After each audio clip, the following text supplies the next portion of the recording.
Hi, class. Today's Tuesday. You guys should have read chapter 21, The Last Days. Now, I'm not as excited as I was reading the other part of this story. The reason why is because this is a very sad chapter. It's literally called The Last Days, and it's the last days of Charlotte's life. It's very sad that she ended up dying at the, when you read it, you know, she ended up dying at the fair, and when everyone else left, she was there alone by herself. And it just shows that she puts other people first in every situation. And even at the end, she put her kids first and going back to the farm with Wilbur. So again, very sad story. We knew this was going to happen because we talked about a spider's life. And in this chapter, when you read it, when we're coming to the end of the book, there's literally one more chapter you're going to read tomorrow. We're coming to the end, and when you come to the end, like we've talked about before, you finally get the whole picture of the story, and you can get that theme, that lesson that you can take back to your life. And I definitely think with this chapter, you can realize what the theme is going to be. This chapter is a lot about friendships and how we treat others and how other people treat us. So after we're done going over our review questions, then we'll talk, or I'll talk about exactly what we think this theme is before we read the last chapter. All right, so let's get started. I'm going to share my screen with you. Here we go. And I did figure out why my pen wasn't working. They updated Zoom, and when they updated Zoom, you guys, they got rid of my pen, and I had to re-click it to be able to use it. So I did it. All right.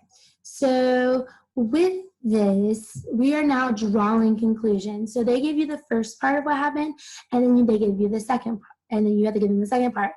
And if you look carefully, all of these questions, turn on my pen, all these questions say because.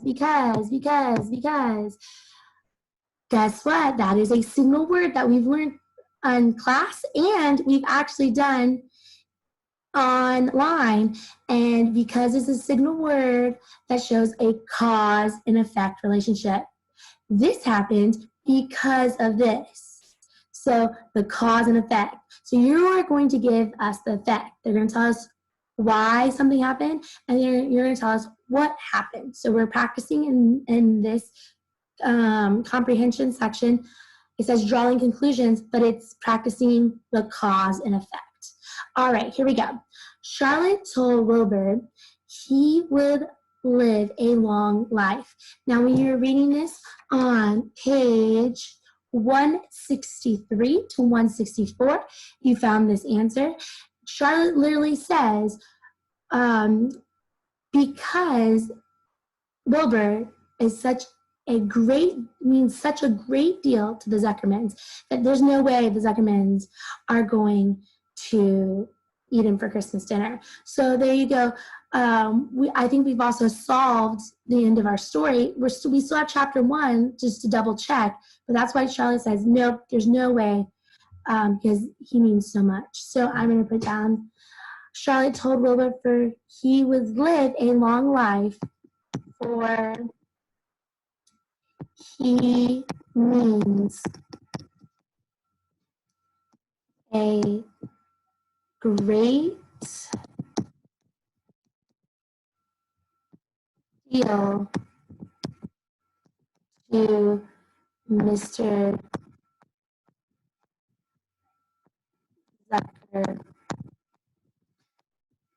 Zuckerman. All right, and that is on page 163 to 164. It's at the bottom of page 163 and at the top of page 164. All right, Charlotte said she helped Wilbur because, why did Charlotte help Wilbur? Well, this was on page 164, and I really want to read this because this has a lot to do with our theme. So on page 164, this is what she says, why she helped Wilbur. in this whole entire story, why they became friends. And Wilbur even says that, you know, he thought she was a bloodthirsty insect, and they came to realize that they are true friends, and what she did was true friendship. Here we go. That in itself is a tremendous thing. I wove my web because I liked you. After all, what's a life anyway? We're born, we live a little while, we die. A spider's life can't help being something of a mess.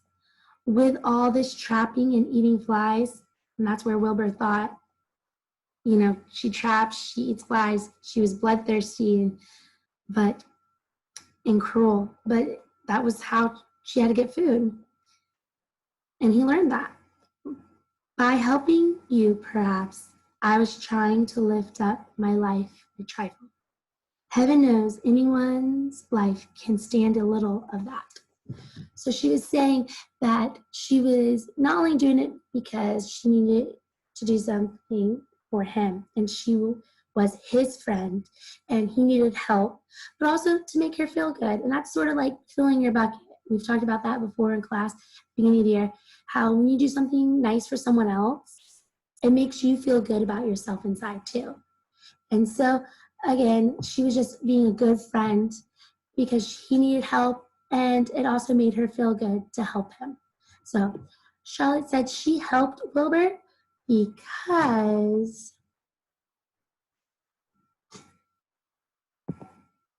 he was her friend. And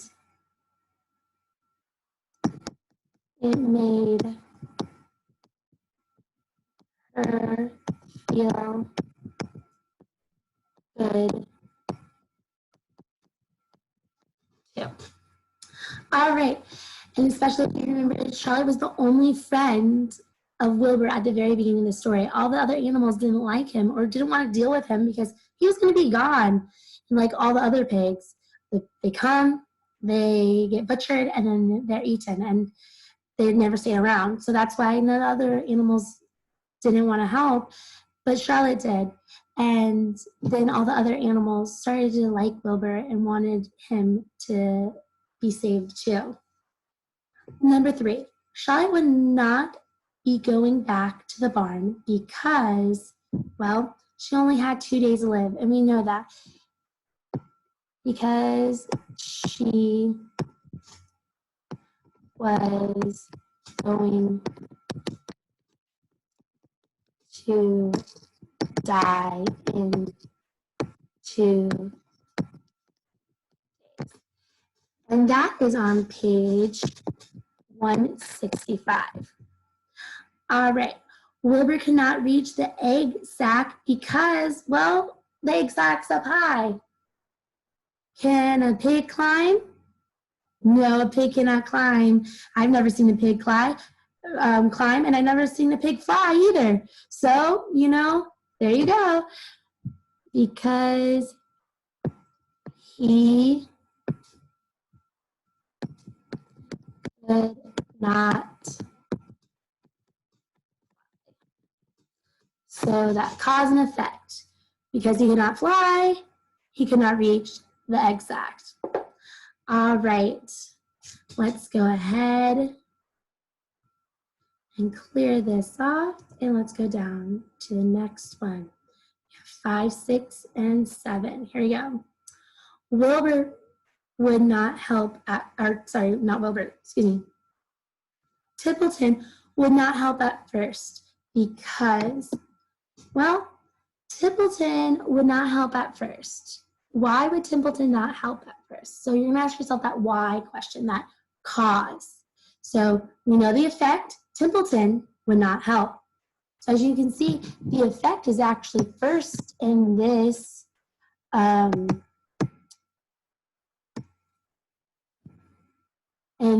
sentence. So remember, the effect doesn't always come last, and even in a sentence. That's why it's always better to ask yourself, what happened and then why. Because when you're reading, it can happen either way, either order, okay? But in real life, you know, this happens, then this happens, like when you're actually seeing it. However, when you're writing it down and when an author writes it, it can happen in either order, and that's why you have to ask yourself, what happened? So what happened? Templeton would not help. Now we have to ask yourself, why would Templeton not help? And that was on page 168. The reason why Templeton wouldn't help is very simple. It's a very simple one. He was on page 168, he was sick and tired of having to run errands and being the person that has to do favors. And to be honest, if you think about Templeton's point of view from here, they keep on asking him to do these things, but they don't really give him an appreciation. It seems like the other animals don't really like him. They sort of treat him mean. Would you want to do something for other people if they treated you like that? So from Templeton's point of view, you have to think like, maybe he has something there. Maybe they should treat him a little bit better because he is doing it and seems like he is a friend.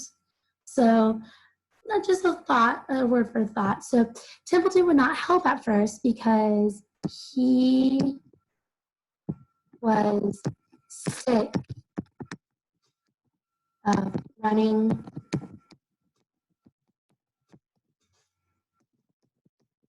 errands. He was sick of running errands, and that was on page, like I said, page 168. So if you need to look, you can find it. It's on page 168. Next one, Templeton agreed to get the egg sack because, well, on page 168, he finally agreed to get the egg sack because Wilbur said, I'll let you be the first one to eat my trough. Because Wilbur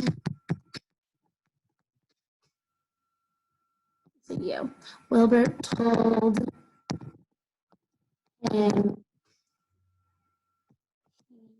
he could eat first.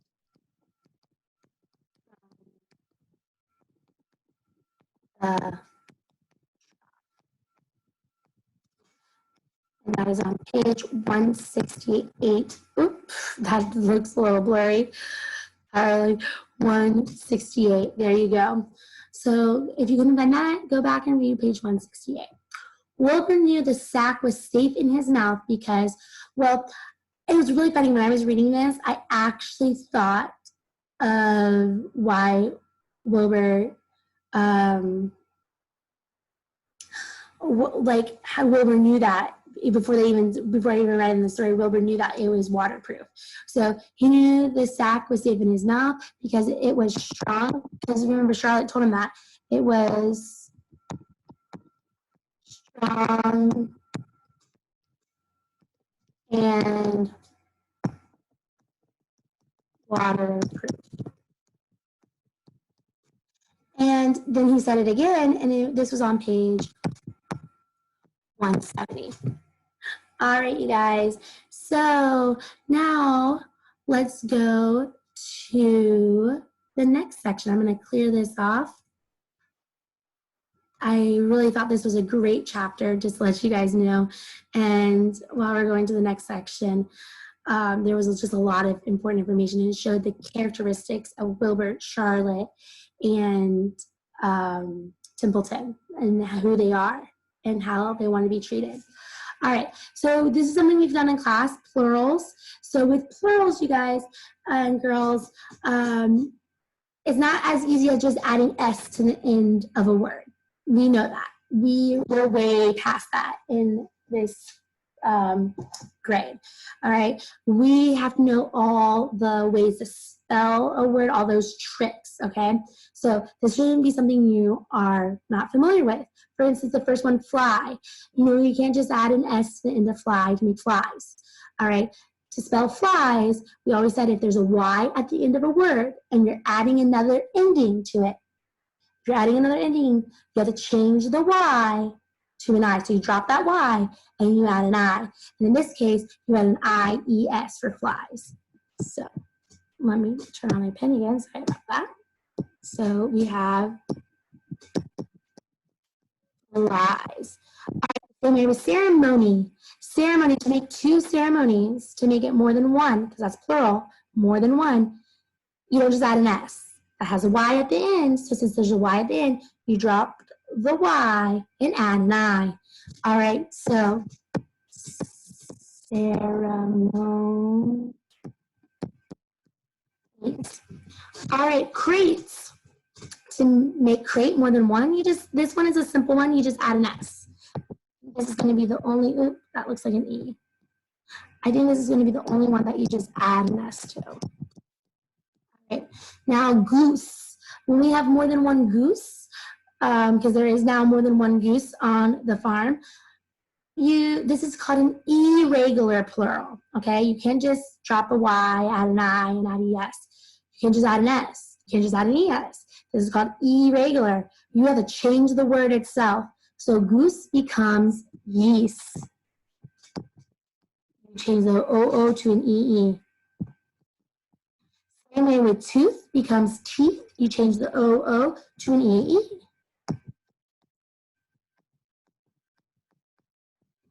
Candy, look at it again, you guys. It has a Y at the end. So if there's a Y, you drop the Y, you add an I. So can, and then you drop that Y, you add an I, and then you add that ES to make it more than one. Leaf, now we've gone over this before in class 2. Leaf, it ends in an F. So if you have a word that ends in an F, you can't just add an S to the end of it. You have to drop that F, change it to a V, and then add ES. So that F becomes a V, and then you add ES. So leaf becomes leaves. All right, I take away the F and add a V, and then an ES. All right, now here's that irregular again, where you have to change the word. So the OO turns into EE. So instead of foot, we have feet.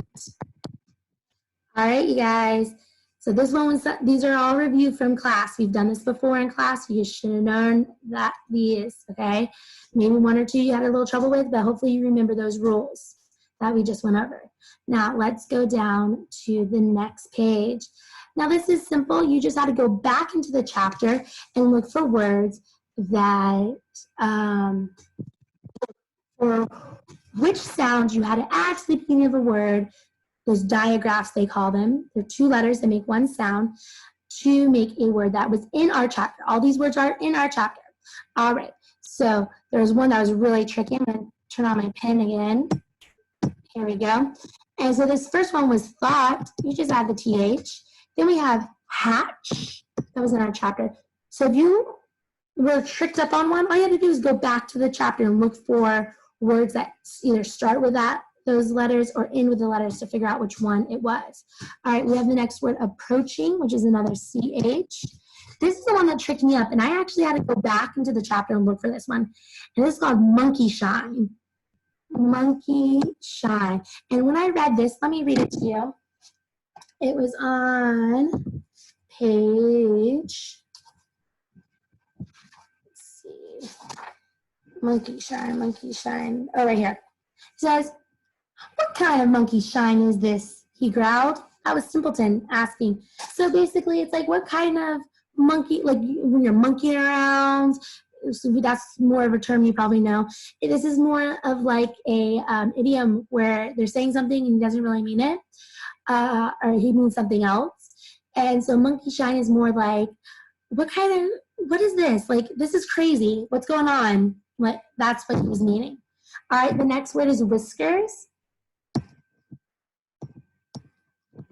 And then we have over here, 6 is choice, mouth. This one was shoved. We have whisper, and then straight. All right, so all of those you should have been able to figure out by adding either S, H, CH, WH, or TH the word, and the word had to be in the chapter. All right, let me clear all this off, and we're going down to our last part. Now, this one says creative thinking, interpret expressions. So this is interesting. Write the following expression using the chapter in your own words. So basically, you got to tell me, what does it mean? What does this saying mean? Because there's a lot of idioms in this chapter, our figurative language that we've gone over in class. A lot of them. So you just got to tell me, what does it mean? All right. Instead of me writing this down, I'm just going to go ahead and say it out loud, so you need to be listening. By helping you, perhaps I was trying to lift up my life a trough, said Charlotte. All right, I actually just read this. I went back into the text and I found that, and this one was on page, and this might help you, because if you don't understand what's going on, if it's an idiom, and you're like, oh, that doesn't make sense, it's like using your context clues. Read around it. And this was on page 164. I already read it to you guys earlier in this video. All right, so let's really focus and use our on-task skills and our good listening skills to really think about this. All right, by helping you, perhaps I was trying to lift up my life a trough. So basically, for this one, she was saying that by helping Wilbert when he needed it, it was also making her feel good. It was helping her feel good about herself because she was helping others. That sounds like a theme there. Even Templeton helps them, and even though he is grumpy about it all the time, he helps them. Let's do the next one. I'm no good at speeches. I haven't got your gift for words. This is Wilbert talking to Charlotte after she gives them the speech about how he's a friend and she wanted to help him and it made her feel good. And basically, we all know that Charlotte's really good with words and she's really good with vocabulary. She knows these big words. So with that, when Wilbur says that, he's like, he feels like, you did this for me? You did this for me? I'm not good at expressing my feelings. So instead of, I'm not good at speeches, I'm not good at expressing my feelings and giving long details about how I feel. I haven't got the gift like you do. And then he goes on to say to her, even though he says, he's like, I'm not good at expressing my feelings, but I will say this. And he says, but you have saved me, Charlotte. I would gladly give my life for you. I really would. So he does say something very nice. He doesn't do a long speech because he's not good at that stuff, but he does say something really nice in return to her. All right, number 3. Hearing this, Wilbert threw himself down in an agony of pain and sorrow. Great sobs racked his body. So on page 165, she just told him, I'm not going back to the farm with you. I am going to die in 2 days. So when he heard this, he was so sad. So you should wrote down, like, Wilbur was very upset and sad, and he started crying, because that's basically what that means. Hearing this, Wilbur threw himself down in an agony of pain and sorrow. So he was just really, really upset. Agony is when you're really upset, and pain and sorrow is like you're super sad. It almost like hurts your heart, like not physically hurts your heart, but like it hurts your feelings inside. That's what agony is, and pain and sorrow. He sobbed, and the word sob means to cry. So you should have put down he was really upset and sad, and he was crying. That'd be in your own words. So you're just simplifying it. Monkeyshine. What kind of monkeyshine is this? Growled Templeton. So yeah, this is definitely sad. Not sad part, but definitely a crazy part. He's like, I don't want to do this. What are you doing? Like, why are you waking me up from the hay? All right, number 5. What do you think I am anyway? I a rat of all work, snarled Templeton. Again, he's upset. He's like, ugh, what are you, like, I'm running all your errands. I'm doing everything for you because you guys can't do it. And basically he's saying, I'm the one who has to do everything. What do you think? I have to do everything? Like, can't you guys do something? That's basically what he's asking them. And he's telling them, you know, the reason why he's feeling this in this chapter and at the end of this book is because they don't show him any appreciation. They really haven't shown him any appreciation. They just give him things like, oh, they bribe him, like, oh, there's going to be a lot of food here. Oh, I'll give you the rotten egg if you leave us alone. Oh, if you do this, I'll let you eat first in the trough. But they really don't show a lot of friendship towards him. And so if I was in Templeton's point of view in his shoes, I would definitely probably be a little grumpy too, because he seems like he doesn't have anybody that's really on his side that really like shows that they care about him. Sort of like Charlotte did for Wilbur when Wilbur had nobody and Charlotte reached out and cared for him. Maybe somebody will do that for Templeton. We'll see. All right. So, all right, guys, we are done with this word or this chapter. We have one more chapter tomorrow. I am super excited about that chapter tomorrow. Can't wait that we're done with it. And then Thursday we're going to review, and Friday is a test. But before you guys go, here's another clue about what crazy thing I'm going to do on Zoom on Friday with you guys. What crazy talent do I have? Well, can you guess? It's a whole bunch of letters, alphabet letters. Whole bunch of letters. Whole bunch of letters, like D and N and C, all the letters in here. A. I had a bouncy ball. Then you get a clue of letters, like all different letters. What crazy talent am I going to do? You'll have to see. All right, watch my next videos to know what I am, to know the next clue of what I'm going to do on Friday. I'll see you guys later. Bye.